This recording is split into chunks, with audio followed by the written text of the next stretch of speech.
محترم مولانا رمضان منظور صاحب جو کہ صدر ہیں ڈویژنل صدر ہیں تحریک اللہ اکبر کے، اب میں اس مجلس کے آخری خطیب کو دعوت دینے والا ہوں۔ ہمارے معزز مہمان محترم قاری محمد شیخ یعقوب صاحب، چیئرمین اتحاد امت پاکستان، تشریف لاتے ہیں خطاب کے لیے۔ اس مجلس کے آخری خطیب محترم، لیکن مجھ سے میرے بھائی کہہ رہے ہیں کہ ابھی چند منٹ کے لیے، صرف 2 منٹ کے لیے تشریف لاتے ہیں۔ ان سے پہلے میں دعوت دیتا ہوں محترم بھائیوں، ٹائم کی نزاکت کو ملحوظ خاطر رکھتے ہوئے ہم نے بعض خطباء کو مس کر دیا ہے، وہ ناراضگی کا اظہار نہ کریں، بلکہ آئندہ انشاءاللہ ان کو ٹائم دیا جائے گا۔ آپ تشریف لاتے ہیں خطاب کے لیے چیئرمین اتحاد امت پاکستان محترم قاری شیخ محمد یعقوب صاحب۔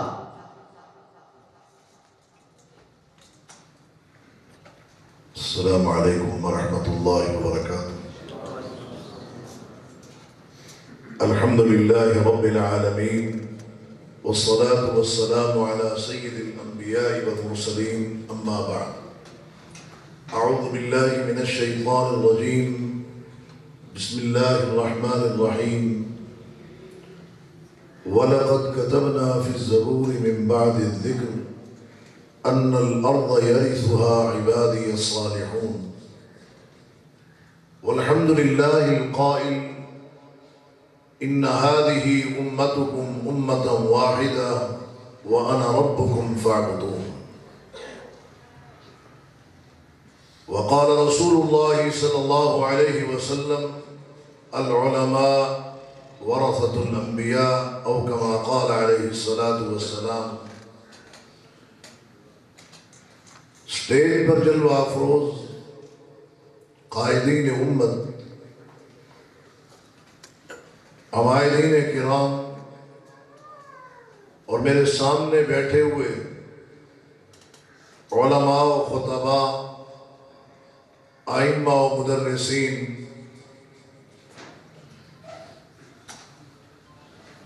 اللہ رب العالمین نے جس پیغمبر کو ہماری رشد و ہدایت، فوز و فلاح، کامیابی و کامرانی، عروج اور ترقی کے لیے مبعوث کیا،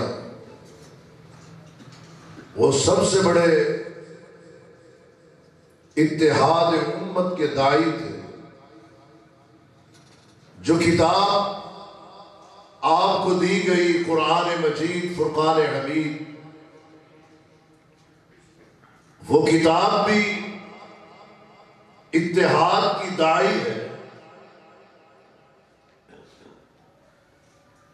جو عبادات ہم پر فرض کی گئی، نماز ہو، روزہ ہو، حج ہو، دیگر عبادات،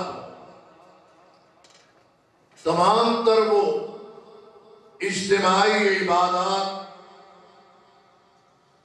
ہمیں اتحاد و اتفاق کی دعوت دیتی ہیں۔ اللہ کے نبی صلی اللہ علیہ وسلم کہ علم و حکمت کے وارث علماء کرام، جو ورثۃ الانبیاء، انبیاء کے وارث ہیں، یہ بھی اتحاد کے داعی ہیں، اور جو منبر و محراب، مسند و مصلی اللہ نے آپ کو عطا کیا ہے، یہ بھی اتحاد کے لیے ہے۔ اور جن مساجد میں آپ امامت کرواتے ہیں اور خطابت فرماتے ہیں، وہ مساجد، وہ اللہ کے گھر اتحاد و اتفاق اور یکجہتی کے مراکز۔ کیا وجہ ہے؟ امت بے راہنمی کا شکار ہے، فتنہ و فساد میں مبتلا ہے، عوام نظریات سے منحرف ہے، اسلام قرآن نبی ذی شان کا فرمان ہوتے ہوئے بھی وطن عزیز پاکستان جو دو قومی نظریے پہ حاصل کیا گیا، اس میں آواز اٹھتی ہے تو سیکولرزم کی اٹھتی ہے اور لبرلزم کی اٹھتی ہے۔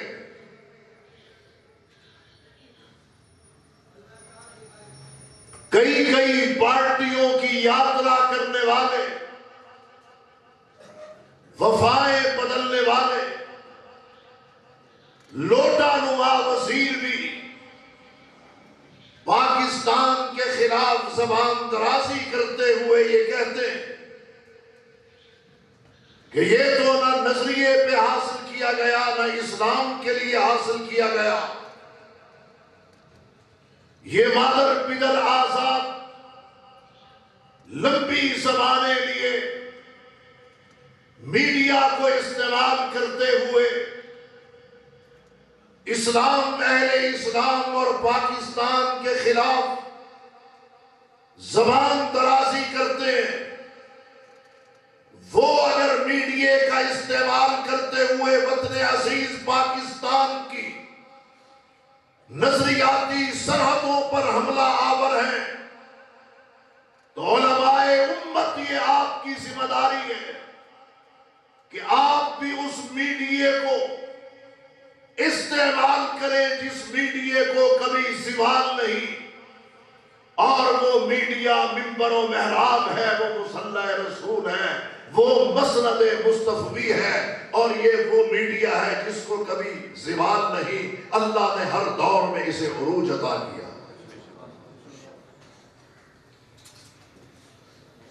آج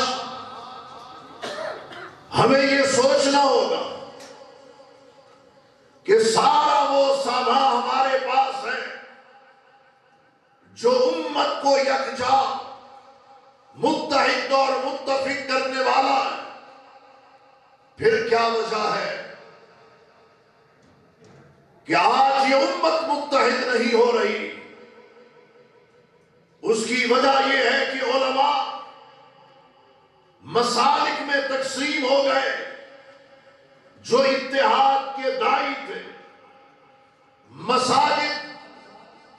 مسالک میں تقسیم ہو گئی، جو اتحاد کے مراکز تھے، اور وہ علم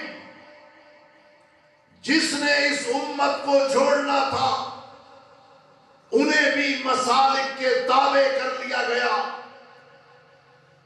یہی وجہ ہے کہ آج ہر مسلک کی مسجد تو موجود ہے، لیکن وہ مسجد کہیں نظر نہیں آتی جس کے متعلق اللہ کہتا ہے وَأَنَّ الْمَسَاجِدَ لِلَّهِ، کہ مساجد اللہ کی ہیں، مسالک کی پراپرٹی نہیں ہے، برادریوں کی اجارہ داری نہیں ہے، خاندانوں کی آواز کا نہیں ہے، بلکہ یہ سجدہ گاہ ہے جہاں عابد اپنے معبود کے سامنے جھکتا ہے اور سجدہ ریز ہوتا ہے۔ حضرات، علماء امت دکھ اور درد سے یہ بات کہنا پڑتی ہے کہ ایک شخص اگر سفر میں ہے، موٹر وے پر بریک لگا کے آدھا گھنٹہ 40-45 منٹ نماز کو دیتا ہے، جب اپنے گھر واپس آتا ہے تو پڑوس کی مسجد میں نہیں جاتا۔ سبب کیا ہے کہ وہ یہ سمجھتا ہے کہ یہ مسجد فلاں مسلک کی ہے، یہ مسجد فلاں برادری کی ہے، یہ دیوبندیوں اہل حدیثوں کی ہے، بریلویوں کی ہے، اور یہ علائیوں، جاٹوں، شیخوں، چیموں اور جٹوں کی ہے۔ اسے تو وہ مسجد چاہیے جو اللہ کے لیے ہو۔ اور آج صورتحال یہ ہے ان حالات کے اندر کہ آج یہ امت ٹوٹ پھوٹ کا شکار ہے، اور جو اتحاد کے مراکز تھے انہیں بھی متنازع بنا کے رکھ دیا گیا۔ ضرورت اس بات کی ہے کہ ہر امام مسجد اور خطیب اپنی مسجد کی سطح پر 4 افراد کی صلاۃ کمیٹیاں بنا، دائیں اور بائیں، مشرق اور مغرب، شمال اور جنوب کی طرف ان کو چلائے، جو مارکیٹوں میں لوگوں کے گھروں میں جا کے نماز کی دعوت دے، مسجد میں آنے کی دعوت دے۔ لوگوں پر آج مساجد کے حوالے سے خوف طاری ہے، تاکہ یہ خوف دور ہو۔ علماء کے حوالے سے آج دہشت گردی کو نتھی کیا جاتا ہے۔ علماء اپنا مثبت رویہ، بہترین سلوک وہ پیش کریں جس کے بغیر لوگ قریب نہیں آئیں گے۔ فَبِمَا رَحْمَةٍ مِّنَ اللَّهِ لِنْتَ لَهُمْ وَلَوْ كُنْتَ فَظًّا غَلِيظَ الْقَلْبِ لَانفَضُّوا مِنْ حَوْلِكَ۔ جب تک کہ ہمارے رویے نرم نہیں ہوں گے، سینے کشادہ نہیں ہوں گے، فکر بلند نہیں ہوگی، اتحاد کا جذبہ نہیں ہوگا، اصلاح امت کی تڑپ نہیں ہوگی۔ یہ بات یاد رکھیے، جب تک ہمارے اور عوام کے درمیان خلیج اور خلا رہے گا، اتحاد و اتفاق پیدا نہیں ہو سکتا۔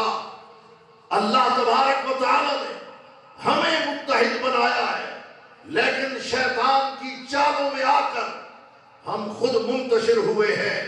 اللہ نے روکا ہے، وَلَا تَكُونُوا كَالَّذِينَ تَفَرَّقُوا وَاخْتَلَفُوا مِن بَعْدِ مَا جَاءَهُمُ الْبَيِّنَاتُ کہ ان قوموں کی طرح مت ہونا۔ وَلَا تَكُونُوا كَالَّذِينَ تَفَرَّقُوا جو فرقوں میں بٹ گئے اور اختلافات کر بیٹھے۔ سابقہ قومیں تباہ و برباد کیوں ہوئی تھی؟ اختلاف کی وجہ سے جو ان کے مابین تھا، اور کثرت سوال کی وجہ سے جو بلا ضرورت وہ انبیاء سے کیا کرتے تھے۔ میں یہ سمجھتا ہوں ہمارے پاس مکمل اتحاد و یکجہتی کا سامان، دلیل و برہان اللہ کے فضل و کرم سے موجود ہے۔ صرف قربتوں کی ضرورت ہے، قرابتوں کی ضرورت ہے۔ آپ علماء کرام کو اس طرح اکٹھا بیٹھا دیکھ کر شیطان پر کیا بیت رہی ہوگی، اور شیطانی اور ابلیسی قوتوں اور طاقتوں کی ناک کس طرح خاک آلود ہو رہی ہوگی، اس کا علم اور ادراک آپ بخوبی رکھتے ہیں۔ اس حوالے سے یہ بات عرض کرتا چلوں، جن نیک مقاصد کو ہم پورا کرنا چاہتے ہیں، یہ بات ذہن میں رکھیے، بغیر اتحاد کے ممکن نہیں، بغیر اتفاق کے ممکن نہیں ہے۔ کوئی ایک بھی قدم ہم بغیر اتحاد اور اتفاق کے نہیں اٹھا سکتے۔ جس طرح میں نے عرض کیا کہ جناب صلاۃ کمیٹیاں بھی بنائیں، عوام کے اندر وہ جائیں۔ آج مساجد ویران اور بازار آباد نظر آتے ہیں۔ سبب کیا ہے؟ سبب یہی ہے، حضرات علماء کرام اللہ کے لیے قربتیں پیدا کیجئے۔ میں تو برادر مکرم شیر افغان صاحب کو یہ کہوں گا کہ آج تو آپ نے خاص طبقے کا، سامنے بھی ائمہ مساجد ہیں، علماء ہیں، خطباء ہیں، اور اسٹیج پر بھی ہیں۔ جو اسٹیج پر علماء کرام موجود ہیں، آپ کم از کم 1 مہینہ یا بہت بھی لیٹ ہو تو ہر 2 ماہ کے بعد ایک نشست رکھا کریں، سیمینار کا میں نہیں کہہ رہا، جس کے اندر یہ سر جوڑ کے بیٹھے اور ضلع کے اندر علماء کرام متحد اور متفق نظر آنے چاہیے۔ ایک تو یہ کام، اور انشاءاللہ اس کی سرپرستی حضرت مولانا رمضان منظور صاحب جو ڈویژنل صدر ہیں اللہ اکبر تحریک کے انشاءاللہ، اور حافظ عبد الحنان ناطق صاحب جو روح رواں بھی ہیں آج کے اس پروگرام کے۔ تو ایک تو یہ کام ہونا چاہیے، بار بار آپس میں مل بیٹھنا چاہیے اور عوام کو اپنے قریب کرنا چاہیے۔ یہ 2 تجاویز اس حوالے سے۔ دوسرا نقطہ جو آپ کے سامنے رکھنا چاہتا ہوں وہ یہ، عالمی مجلس سے تحفظ ختم نبوت ہو یا انٹرنیشنل ختم نبوت ہو یا مجلس احرار اسلام ہو اور جمعیت علماء اسلام کے ساتھ تو میرا ایک لمبا رفاقت کا سلسلہ رہا ہے، اور دفاع پاکستان کونسل میں حضرت مولانا سمیع الحق صاحب کے ساتھ 10 سال اکٹھے کام کرنے کا موقع ملا، اور حضرت مولانا فضل الرحمان صاحب ان کے ساتھ الحمدللہ ان کی سرپرستی میں کئی ایک مہمات میں ہم ایک ساتھ رہے، اور جہاں جہاں علماء امت متحد رہے، اللہ نے ہر اس مشن میں کامیابی عطا فرمائی۔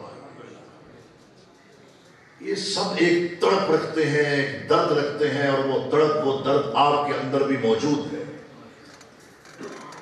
معاملہ ختم نبوت کا تڑپ موجود ہے، اور اس وقت قادیانیوں کے حوالے سے ہر سٹیج سے بات کی جاتی ہے کہ ان کا فتنہ بہت بڑا، مصیبت بہت بڑی ہے۔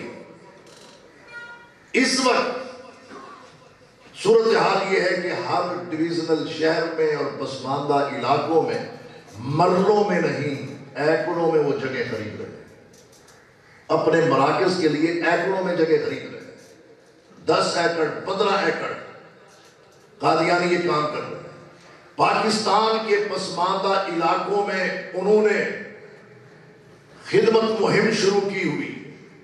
پاکستان کے تعلیمی اداروں میں، کالجز میں، یونیورسٹیز میں، اکیڈمیز میں وہ طلباء کے ساتھ رابطہ کر کے وہی لالچ دے رہے ہیں جو مشرکین مکہ نے دیا تھا۔ کس کو؟ اللہ کے حبیب صلی اللہ علیہ وسلم کو، کہ شہرت وہ دینے کے لیے تیار ہے، دولت وہ دینے کے لیے تیار ہے، اور عورت وہ دینے کے لیے تیار ہے۔ اور وہ کیوں دینے کے لیے تیار تھے؟ کہ آپ سے عقیدہ ختم نبوت چھیننا چاہتے ہیں، اور وہی 3 لالچ آج نوجوانوں کو دیے جا رہے ہیں۔ اس سے پہلے حضرات علماء کرام پاکستان میں ہزاروں میں این جی اوز تھی غیر ملکی جو چپے چپے کی جاسوسی کر رہی تھی، اور وہ این جی اوز کہیں انجیکشن کے نام پر، کہیں ایڈ کے نام پر ایڈز پھیلا رہی تھی۔ پاکستان میں جناب کہیں میڈیسن مہم، کہیں میڈیکل کیمپ، اور کہیں لباس و ملبوسات کی تقسیم، اور کہیں خوراک غذائی پیکج کے نام پر پاکستان کی جاسوسی بھی کر رہی تھی، اور پاکستان میں بد اعتقادی بھی پھیلا رہی تھی۔ جب سابقہ حکومت نے ان کو یہاں سے فارغ کیا، اب ان سب نے سرپرستی کی ہے، کن کی ہے؟ قادیانیوں کی ہے۔ اور آج قادیانی وہ کام کر رہے ہیں جو ہزاروں کی این جی اوز یہاں پر کام کر رہی تھی۔ عقیدہ ختم نبوت کے پاسبانوں، کیا ہم نے ہاتھ پہ ہاتھ رکھ کے بیٹھنا ہے؟ اس حوالے سے جو میں عرض کرنا چاہتا ہوں آپ سے، جہاں آپ اتحاد کے داعی بن کر آگے بڑھے، وہاں خدمت خلق کے لیے بھی اپنے آپ کو پیش کریں۔ مساجد کے اندر، مراکز کے اندر، مدارس کے اندر کھانے کے دسترخوان لگنے چاہیے، پبلک پلیس پر لگنے چاہیے۔ جماعت الحمدللہ اللہ اکبر تحریک جہاں اتحاد امت کا کام کر رہی ہے، وہاں خدمت خلق کا کام بھی کر رہی ہے۔ جہاں مساجد میں صلاۃ کمیٹیاں بنائی ہیں، وہاں خدمت کمیٹیاں بنا کر یہ بانٹو دیا ہے کہ ہماری سیاست خدمت انسانیت ہے۔ اور الحمدللہ لاری اڈوں پر، بس سٹاپوں پر، ہسپتالوں میں، مساجد کے اندر اور مساجد کے باہر، اور اس کے ساتھ ساتھ خطبہ جمعہ المبارک اور نماز جمعہ کے بعد، بھائی ذرا رک جاؤ، سٹاپ کر لیں، نماز جمعہ کے بعد دسترخوان لگتے، لوگ آ کے کھانا کھاتے۔ اگر قادیانی عقیدہ لوٹنے کے لیے عوام کی خدمت کر سکتے ہیں، تو آپ لوگوں کا عقیدہ بچانے کے لیے اور ان کے تحفظ کے لیے کردار ادا کیوں نہیں کر سکتے؟ کیا یہ صرف حدیث سنانے کے لیے کہ تطعم الطعام وتقرأ السلام على من عرفت ومن لم تعرف؟ کیا صرف لوگوں کو بتانے کے لیے کہ افشوا السلام واطعموا الطعام؟ کیا صرف یہ لوگوں کو بتانے کے لیے ہے کہ بدکارہ عورت کنویں کے پاس سے گزری، کتا زبان نکالے گیلی مٹی چاٹ رہا تھا اور موت و حیات کی کشمکش میں تھا، بدکارہ عورت کنویں سے پانی نکال کے اسے پلاتی ہے اور اللہ کی جنت حاصل کر لیتی ہے؟ کیا یہ صرف لوگوں کو بتانے کے لیے؟ نہیں، قادیانیوں کے مبلغ، دیگر مذاہب باطلہ کے مبلغ اور داعی ہمارے ملک میں اگر خدمت خلق کا کام کر رہے ہیں اور عقیدے تباہ و برباد کر رہے ہیں، تو عقیدہ ختم نبوت کے پاسبانوں، دین کے داعیوں، اتحاد امت کا ڈنکا بجانے والوں، یہ آپ کی بھی ذمہ داری ہے کہ آپ بھی خدمت خلق کے لیے اپنے آپ کو پیش کریں، اپنے آپ کو آگے کریں، غریب پرور بن جائیے، اور اللہ کے نبی محمد الرسول اللہ صلی اللہ علیہ وسلم کے مشن کو آپ اپنے سامنے رکھیے۔ علماء کرام یہ کسی ایک مسلک کی پراپرٹی نہیں ہوتے، تمام علماء امت یہ اسلام کی پراپرٹی ہے اور مسلمانوں کی پراپرٹی ہے، یہ سب کا مشترکہ سرمایہ ہوتے ہیں۔ وہ عالم دین اپنے آپ کو قید خانے میں، بند گلی میں اور تنگ راستے میں لے جاتا ہے، جو یہ سمجھتا ہے کہ میں فلاں مسلک کا ہوں اور فلاں مسلک کا میں داعی اور مبلغ ہوں۔ داعی اور مبلغ مسالک کے نہیں ہوا کرتے، اسلام کے ہوا کرتے، اسلام کا نمائندہ بن کے، عقیدہ ختم نبوت کا محافظ بن کے، وطن عزیز پاکستان کا سپاہی بن کر ہمیں آگے بڑھنا ہے۔ اتحاد امت اور خدمت خلق کے بعد جو آخری بات عرض کرنا چاہتا ہوں وہ کیا ہے؟ دیکھیے، آپ کے پاس مصلی ہے، ممبر ہے، محراب ہے، مسند ہے، خراج تحسین ہے آپ کو کہ آپ نے اس فریضے کو جس طرح ادا کرنے کا حق تھا آپ نے ادا کیا ہے۔ آج اگر اس جگہ آپ نہ ہوتے تو پتہ نہیں کون ہوتے، لوگوں کی نمازوں کا کیا حال ہوتا، روزوں کا کیا حال ہوتا، ارکان اسلام کے ساتھ کیا سلوک ہوتا، کہ ارکان ایمان کی کس طرح دھجیاں بکھیری جاتی۔ یہ آفرین ہے آپ کی کہ آپ نے یہ ڈیوٹی ادا کی ہے۔ لیکن میں ایک سوال کرنا چاہتا ہوں، رب العالمین نے ابراہیم علیہ السلام کو امامت عطا کی، کیا کہا؟ انی جاعلک للناس اماما۔ وہ صرف مصلی کی امامت تھی یا سیادت و قیادت بھی تھی؟ میرا آپ علماء سے سوال ہے، صرف مصلی کی امامت تھی یا سیادت و قیادت کی امامت بھی تھی؟ وہ بھی تھی۔ انی جاعلک للناس اماما، انہوں نے کہا نا قال ومن ذریتی قال لا ینال عہد الظالمین۔ یہ امامت جو اللہ نے عطا کی ہے یہ امامت صغریٰ ہے، مصلی کی امامت۔ اللہ نے آپ کو صرف امامت صغریٰ کے لیے نہیں، امامت کبریٰ کے لیے بھی پیدا کیا ہے۔ آج تکلیف ہے نا مولانا فضل الرحمان صاحب کا میدان سیاست میں آنا، مولانا سلیم الحق صاحب زندہ تھے رحمت اللہ علیہ تو تکلیف ہوتی تھی۔ عوامی تحریک آئے، جماعت اسلامی آئے، اللہ اکبر تحریک آئے تو لبرل لوگ کیا کہتے ہیں؟ جی آپ تو معزز لوگ ہیں، آپ کا کیا کام ہے سیاست؟ اس کا مطلب یہ ہوا کہ سیاست معزز لوگوں کا کام نہیں، چوروں، اچکوں، لٹیروں، لفنگوں، 2 نمبر نوسر باز، دغا باز، فریبیوں اور فراڈیوں کا کام، یہ اچھے لوگوں کا کام نہیں، یہ باطل ہے یہ نظریہ۔ اللہ کے حبیب نے فرمایا کانت بنو اسرائیل تسوسہم الانبیاء، بنی اسرائیل کی سیاست لفنگوں نے نہیں کی، انبیاء نے کی ہے۔ انبیاء علیہ السلام نے سیاست کی، یہ لمحہ فکریہ۔ ایک سوال آپ سے پوچھنا چاہتا ہوں،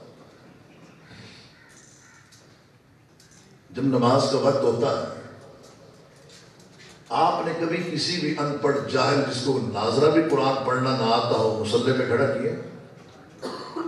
میرا سوال ہے، آپ سر ہلا کے بولیں گے تو مجھے سمجھ نہیں آئے گی، زبان سے بولیں گے تو پتہ چلے گا کہ سمجھ آ گیا۔ مصلی پہ اسے کھڑا کریں، کیوں؟ جاہل اہلیت نہیں رکھتا۔ نماز میں کتنے لوگ ہوں گے؟ 4، 40، 54، 60، 70، 100۔ جاہل آدمی کو کھڑا نہیں کریں گے تاکہ لوگوں کی نماز خراب نہ ہو، نماز کا بیڑا غرق نہ ہو۔ 40-50 لوگوں کی نماز کی فکر کرتے ہوئے تو آپ کسی جاہل کو مصلی پہ کھڑا نہیں کرتے۔ سیاست کے میدان میں مصلی سیاست پر ان جاہلوں کو کھڑا کر دیتے ہو کہ جو جاہل سیاست کی سین سے بھی آشنا نہیں۔ وہ 440 کا بیڑا غرق نہیں کرتے، پورے حلقے کا بیڑا غرق کرتے ہیں، پورے ملک کا بیڑا غرق کرتے ہیں۔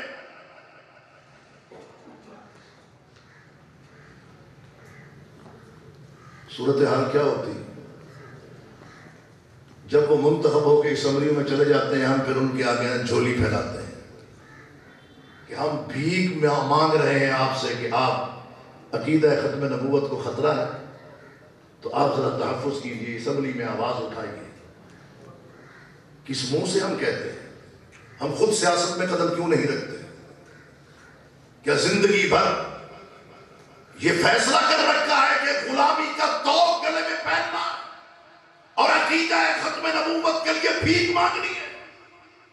نفاذ اسلام کے لیے ساری جماعتیں اکٹھی ہوتی ہیں، APC ہوتی ہے، ساری جماعتیں کہہ رہی ہوتی ہیں کہ جناب ہم پرزور مطالبہ کرتے ہیں کہ پاکستان میں اسلام کو نافذ کیا جائے۔ جن کو اسلام کا پتہ نہیں انہوں نے نافذ کیا کرنا ہے، وہ تو کہتے ہیں کہ اسلام کے لیے بنا ہی نہیں تھا، وہ تو کہتے ہیں دو قومی نظریہ اس کی بنیاد ہی نہیں ہے، جبکہ بچہ جانتا ہے کہ پاکستان کا مطلب کیا؟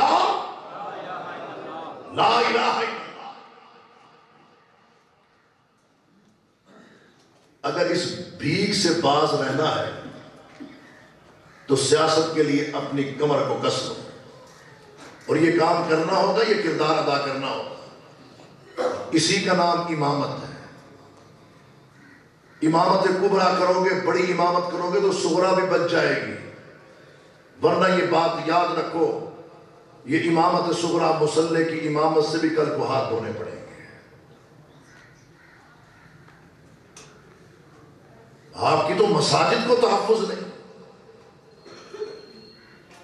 مسجد رہے گی تو امامت ہوگی۔ ریاست مدینہ اور مدینہ مسجد طارق روڈ کراچی، ریاست مدینہ میں گرائے جانے کے آرڈر ہو گئے۔ ناجائز تجاوزات پوری کراچی میں صرف ایک ہی ہے، باقی سارے کا سارا کراچی کلیئر۔ ناجائز تجاوزات ہیں تو وہ مدینہ مسجد ہے بیچاری اکیلی، جس کو بہت جلد گرانا ضروری ٹھہرا۔ کس چیز کا نام ہے امامت؟ پوچھو ذرا علامہ ماوردی سے کیا کہتے ہیں۔ ہم غلط سوچ بیٹھے ہیں کہ مصلح پر سجدوں کا نام امامت ہے۔ یہ امامت ہے، لیکن اللہ تبارک و تعالی نے کس منصب کے لیے نبی کا وارث بنایا؟ الامامت موضوعۃ لخلافۃ النبوہ فی حراست الدین و سیاست الدنیا۔ کس چیز کا نام ہے امامت؟ تین چیزیں پلے باندھ لیجیے۔ نبی کی نیابت کا نام ہے امامت، دین کی حفاظت کا نام ہے امامت، عالم اقوام کے اندر اسلام کا پرچم لہرانا اور اسلامی سیاست کو قائم کرنے کا نام ہے امامت۔ یہ جب ہم امامت کریں گے اللہ کیا ہوا وعدہ پورا کرے گا۔ وَلَقَدْ كَتَبْنَا فِي الزَّبُورِ مِن بَعْدِ الذِّكْرِ أَنَّ الْأَرْضَ يَرِثُهَا عِبَادِيَ الصَّالِحُونَ۔ یہ وعدہ سچا ہے کہ اس زمین کے حقیقی وارث نیکوکار صاحب کردار لوگ اللہ نے انہی کو بنانا ہے۔ وہ ہم بن کے دکھا دیں تو یہ عظیم خدمت ہوگی۔ پروگرام کے انعقاد پر حضرت مولانا رمضان منظور صاحب، شیر افغان صاحب، عبدالحنان ناطق صاحب اور ان کی پوری ٹیم، اور محترم ہمارے جو ڈویژنل مفتی ہیں رضوان کوثر صاحب، آپ سب کو خراج تحسین اور تمام تر قائدین و عمائدین کا دل کی عطا گہرائیوں سے شکریہ ادا کرتا ہوں۔ آپ سامنے جو سامعین کی شکل میں علماء کرام بیٹھے ہیں، دل کی عطا گہرائیوں سے سب کا شکریہ۔ اللہ رب العالمین سے یہ دعا ہے بیان کرنے والے اور سننے والوں کو عمل کی توفیق دے۔ وآخر دعوانا